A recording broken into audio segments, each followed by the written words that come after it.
I'm gonna smoke a 12-pound full packer brisket on my tiny Weber Smokey Mountain 14-inch, and I'm gonna show you the tricks I use to make it work. So disclaimer, I have no idea how this will turn out because I've never done this before, so make sure to stay till the end to find out how I do. So the first thing I need to do is trim this brisket. So I trimmed down the mohawk, the fat cap down to 1/4 inch, I rounded out the brisket, and then finally cut out the decal fat and the silver skin.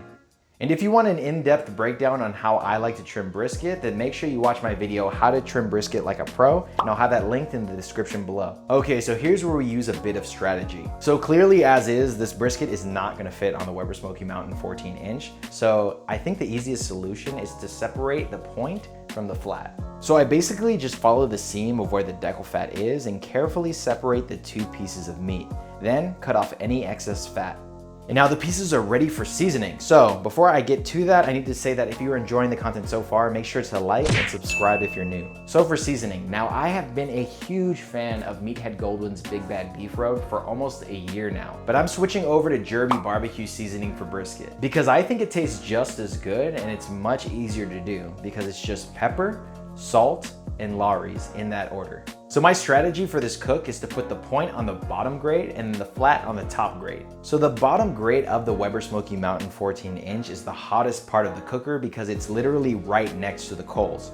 But because the point is so fatty, I don't think that it's gonna dry out.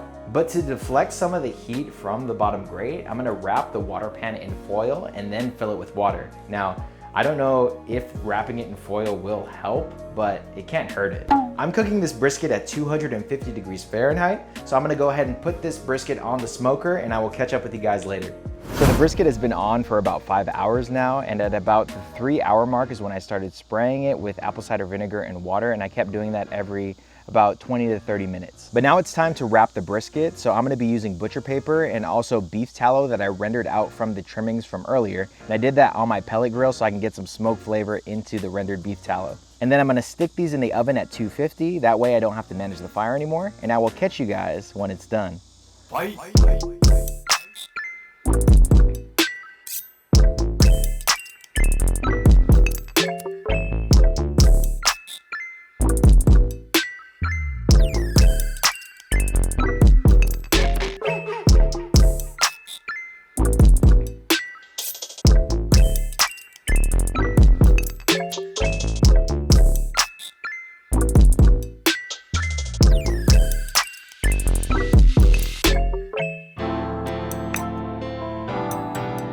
Okay, wow, this turned out a lot better than I expected it to. I haven't opened it up yet. I'm really curious to see how the smoke ring is, but so far, so good. The meat came out super tender. The point is just very jiggly and I can feel the flat. It is, seems to be still pretty moist. So very excited to cut into this thing. So there you go. You can definitely cook a full packer brisket on a Weber Smokey Mountain 14. So if the 18-inch is out of your budget, you can totally make it work with the 14-inch. You just have to separate the point from the flat. But anyways, I'm gonna go ahead and cut into this. So I'm gonna cut off a piece of the flat,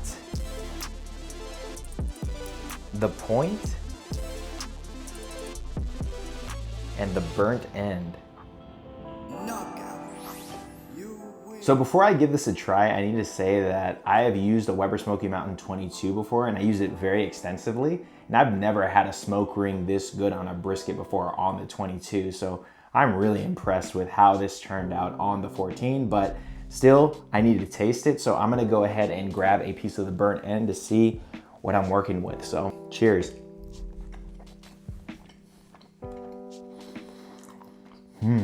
Tender, love the Jirby flavoring, man. So if you enjoyed the content, make sure to check the next video on your screen and I will see you guys on the next one.